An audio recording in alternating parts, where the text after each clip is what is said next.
because it's the end of the year and I want to get straight into my top albums of the year. I'm going to roll straight through this whole episode because there's a lot of points I want to hit on, and I don't want to take too much time trying to transition from thing to thing. Best music. This is now, when people try to do their top music of the year type list and all that, I feel like too many of y'all want your list to be popular. You want your list to be, all right, this is not the music that I listen to every day the most. This is the music that I think the most people will agree is the best music. I don't like that. I don't care if the most people agree that this is the best music. I'm just saying my top music of 2023. The word best is the same in this context as the word favorite because it's music, it's art, it's subjective. There's no such thing as the best music objectively. There's no objective best music. It's all subjective. So you can say favorite, you can say best. It's the same thing. If you're going to talk about sales, then that's not the best or the favorite. That's the highest selling. And we don't judge music like that. If you judge music by the sales, then we don't care about your opinion. When I say we, I mean me. I don't care about your music opinion if you judge music based on how many records are sold. So, best music, best albums of 2023. If you've been watching the regular podcast for years, you know I don't just go pick a random 10. That's not what I do. I pick the best albums, and however many I come up with, that's how long my list is. There's not 10 albums worthy of making a ranking list this year, as have been the case in many other past years, right? So I only have 7 this year, and I have 2 honorable mentions, right? So let me get to my honorable mentions. And it sucks that this young man passed away this year because he had, I feel like if he would have been alive to be able to push this album, he could have had one of the better performing albums and a great tour also this year. And it would be Lil Keed. Keed talked to him too. Now you put that on, that's one of them albums you put on, you throw on that and you ride to the club because it's going to get you turned up. It's a good project, man. It's a good project. It feels long and it is not cohesive or anything like that, but it is a good project and I like it. And I wish the young man would have been able to take that thing on the road because it's serious. It's like that. Another honorable mention that I have would be Falling or Flying by Georgia Smith. That's a very good album. I'm surprised that it didn't make more noise, especially from the people who normally bring up Georgia Smith's music, such as the Joe Budden podcast. It seemed like they kind of ignored it. I don't know what that's about. They don't normally do that, but they did this time. I think it's a good, very good project. Only reason it's in my honorable mentions and not in my rankings is because it never made me come back to it. So nothing about it made me come back to it. Probably because I was cool with the other singing albums that I had. But it is a very good album, though. It is. So I think y'all should go check that out. Now let's get into my rankings. Coming in at number 7, For God 2 by Rob 49. Soon as that album came out this year, I was like, I don't think I knew who he was really. But I just, for something about it, made me go to his, play his album. And I really normally don't do that if I don't know your name. And I don't think I knew his name, but I played it earlier this year. Great project, man. Great. I'll say great project for a new artist. It's not like an all-time great, but if you're a new artist and you're going to put together an album, it should be like that. There's good features from like up-and-coming people. You got voices from older legends and more veteran people in there. You have, it's just good production, some good rapping. He's talking that street stuff, talking that thing for the ladies. It's just all around is good. I like it a lot. Shout out to the song with Roddy Ricch. I like Wode with Birdman. I like the intro. I like a lot of it. The album does not feel like it's too long.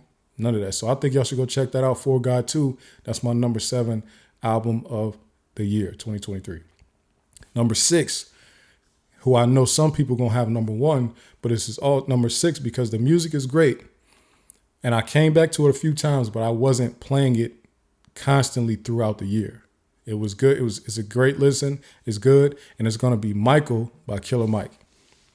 Now, Good album, great album, some great sonics on there, great production on there, great rapping on there. Really, it's just an all around good album. My favorite song on there is Shed Tears. And if you know me, I love a good choir and a rap song.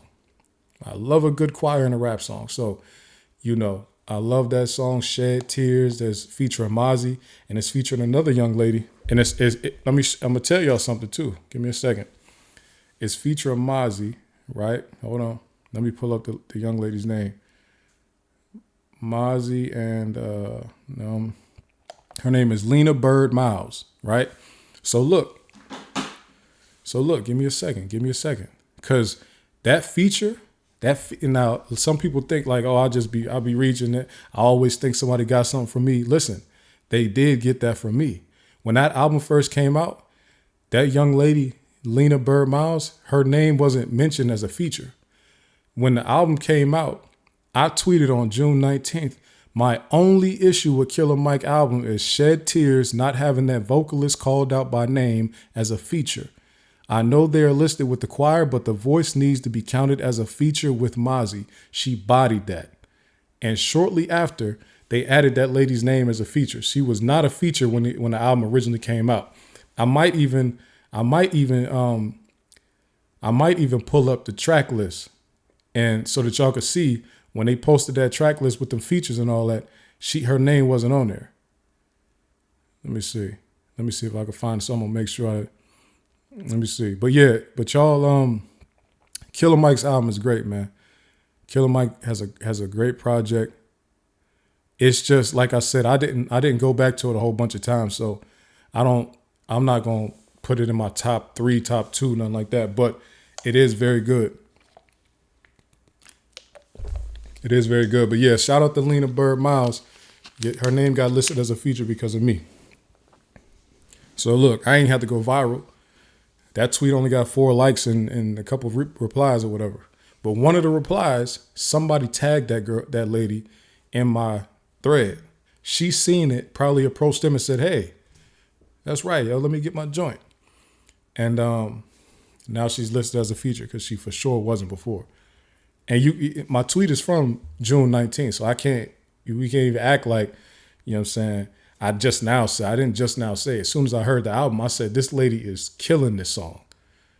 This song is really being made by her vocals. You got to have her as a feature. This can't just be, oh, this choir. No.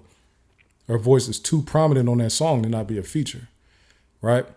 So shout out to Killer Mike. Shed Tears is my favorite song on that album, man, for sure. Number 5 also might be some people's number 1.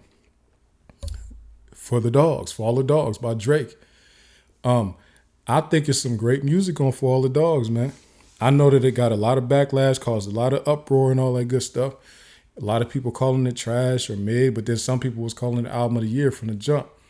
I think it's a very good album. I think Drake did his thing. He did what he needed to do. What did he do? 500,000 first week. He's a numbers machine. He did what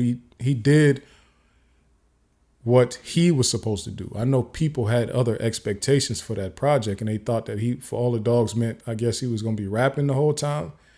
I don't know. Drake has never done that, so I don't get why we expected it. Plus, some of Drake's best music is him singing, so I don't get this whole like desire to hear Drake rap for a full album. I just feel like they want him to rap for a full album so they could tell him it's trash and tell him it's not good and he need to go back to doing what he been doing. Just like they do with everybody. They want to tell you, yo, do this other thing. And then when you do it, they're going to say, man, nah, stop doing that. Go back to what you like. So I'm glad Drake stick to what you do, Drake, which is make hits, break records, sell a lot of projects, sell a lot of albums, and get awards. I think you need to stick to that. You've been doing a good job for the last 15 years, and it really hasn't been 15 years. It really been the last 12. I know we always go back 15 years and act like Drake been on top since 2008. He hasn't been on top since 2008. Y'all forget that My Beautiful Dark Twisted Fantasy is 2010, and Kanye was way bigger than Drake at that time. Lil Wayne, Carter 4 did almost 1 million the first week. That was 2011. Drake was nowhere near that big at that time. So, yeah, so we start his run in 08, but his run on top didn't start in 08. it's another story for another day. But shout out to Drake. I think my favorite song on that album is Fear of Heights, though. First of all the people telling him that he need to stop dissing Pusha T, stop it. Be quiet. Rap beefs almost forever have lasted long. They have rarely ever been start with diss tracks and end with diss tracks that are directly back and forth at each other. No. Rappers, most of the time when they beef, have thrown bars and sub shots at each other long beyond when actual diss tracks have come out. So I don't get this whole like thing around, hey, Drake, he killed you with the story of Adidon, so you should never talk about him again. No. Keep talking about him, because Pusha is going to keep on talking about Drake. So I don't get why Drake wouldn't keep talking about Pusha. Like, if he did a song and Kanye begged him, yo, don't put it out, and Drake said, all right, I got enough respect for Kanye that I'm not going to put this out, then okay. But he could keep on dissing you. Like, there's no rule. Why y'all acting like Drake is breaking some type of hip-hop rule? Because he said F it back then, and now he's still dissing him. Like, yo, keep dissing him, man. I hope Pusha T keep dissing you too. I'm talking about music though. This whole other stuff that Drake been talking about, like rapping like he's a mob boss and all this type of stuff. I want him to stop that, because at some point the police are going to want to connect the dots. As you got a song called Daylight where you pretty much, I don't know how real or fake you are planning on being in the future, but on Daylight, it's this whole song is just based around your homeboy getting locked up because he shot somebody in daylight, and TPS think that I bought the body. All that, I'm glad they got somebody. All that type of stuff. It's almost like you've been a part of things. A lot of people in your hometown of Toronto are accusing you of being a part of a lot of heinous crimes, violent things that you've been part of, and murder, ordering hits and stuff like that. You've been escaping it, yet it's like you want people to know that you have something to do with crime. It's almost like you want. It's like you want to get caught, and it's. I see it in a lot of people. They want people to know that they're doing bad things, and it doesn't make sense, because that's not going to end well for you. Being that rich in prison is not a good look. So I don't understand why. Now that's one thing that I don't get, in that you didn't start your career out like that. You didn't get to the top like that. So why is that the element that you decided to add in? And maybe that's helping to extend your time at the top, because this is a new facet that fans are getting from you. This whole mob Drake. You even said on the album, I wasn't gangster till now. When did you get gangster? Even now, like, how you gangster now because of what? Because you're paying people to cause destruction in Toronto. All right, I just know that why you it's like you begging to catch a case. Hopefully you're being fake. I'm hoping. But I got theories. Okay, number 4. The number 4 album is Utopia. I had when I was doing my list, I put my list together. I had Utopia and For All the Dogs at number 4 together, because I was trying to figure out like which one is better than the other. I got Utopia better because, first of all, from top to bottom, there's not as much of a fall off as Drake has fall offs in the album. Not to say Drake's album falls off. I'm saying that there's high and real low spots on Drake's album. On Utopia, there's no real low spots to me. Like, it's smooth. You might see a dip somewhere, but it's back up the next song. You know what I'm saying? Like, it's a high level song, and look how his tour is performing. Look how Travis Scott's tour is performing. The people love that music. I thought it sounded great. I thought it sounded big, stadium status. I thought the production sounded big. I thought the production was good. I think the features are good. I think he is not being outshined by anybody on any of the features. It's all great production on this album. I'm a production guy, so I like lyrics too, but lyrics don't get you a good album. You need that production to get a good album. So I think Utopia did what it was supposed to do. It brought Travis back, because that Astro World tour situation, or that festival show situation, was like terrible. But the fact that he found venues that would allow him to work there, he found, and not just one or two venues, he just did a whole tour. So he found a lot of venues that was willing to work with him and trust that he wouldn't have another incident like that, which the incident that happened at the Astro World Festival was a freak incident. That's not normal for 10 people to die in the crowd while you're performing. So it's good that he's back on track now, man. The album is very solid. I say very good. It's a good album, man. What's my favorite song on there? Probably I Know. I'm actually glad now that I'm starting to hear the song I Know on the radio, because that means that after all this time, they say, you know what? We've ridden the wave of whatever the organic stuff. Now let's put some money behind this I Know song, mellow song, cool vibe joint, and put it on the radio. So let's get a new hit out of a song that came out earlier in the year. So I'm rocking with that, man. Shout out to Travis for that. Now let's get into my top three. My top three would be, and these are just what I feel I like the best this year by far. I went back to these albums a whole bunch of times. Just good music. Feeling the Power by TF. Shout out to TF, man. You got the best album off the West Coast this year. TF is not a big major artist. He does have a deal with Roc Nation, like a distribution deal with Roc Nation. But this album is very good to me. For somebody that doesn't have a big budget putting together an album, where he said he didn't pay for any features and all that, I think that this is a very good album. There's a lot of good rapping on there. You know, he's a LA rapper, you know, so they do a lot of storytelling. That's their thing. They vivid picture painters, especially a TDE affiliate. That's what they do. So I think that the Feeling the Power is good. One of my favorite songs on there, For the Low, of course. Y'all have to go check it out because it's not a big album, so you probably have never heard of either him or that album. For the Low is one of my favorite songs. The Hootie featuring Schoolboy Q, one of my favorites. It's a lot of good songs on there. I could really just name all of them. But yeah, man, y'all go check that out. Feeling the Power by T.F. Great album to me. And shout out to him, man. Maybe this is his time to blow up. You never know. You know what I'm saying? He did some time in prison, got out, and been grinding with the music ever since. So shout out to him. My number 2 album, and this has been my number 1 for most of the year, but as time goes on, I'm just like, damn, I'm listening to this other album more. But anyway, my number 2 album of the year of 2023 is Hard to Love by Moneybagg Yo. This is an album that I can't even tell you how many times I played that album since it came out this year. It came out like early summer, like mid-year, right? I've been playing this album, and my favorite song of the year is off of that album. It's called F My BM, right? And it say that, but it's not like an anti-baby mama song. I don't know why he really called it. He said that line in the song, but the whole song is not about that at all. So I don't even know why he named it that. But Hard to Love is a great joint from top to bottom to me. I like it. He even got some good songs with people like YTB Fat. He pretty much rolled them out on this album. Like, you know, Foxes, all them, you know, he got a little Dirt feature. He got a Future feature.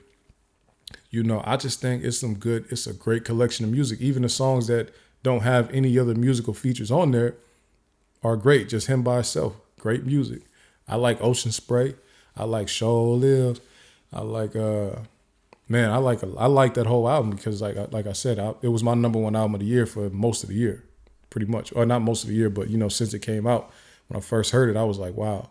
And shout out to him because I normally don't like the Virgo rappers, but he's a Virgo and he fired. He's fire. I don't know what to say. Very fire, man. And that album is cold. I think he hit all of the topics. It's a very versatile, as far as content, it's a very versatile joint. One of his baby moms just died this year, so he's talking about that. He's talking about other friends that he lost. He's talking about Ari, his current relationship, and doing things right by her. He's talking about his lean addiction on there. He's talking about being a dad, talking about co-parenting. He's talking about the industry, you know, friends that didn't remain loyal, all this type. He's talking about a wide range of things on this album. So shout out to Moneybagg Yo. Hard to Love, number 2 best album this year to me, right? And then my number one album of the year is Friday by Friday.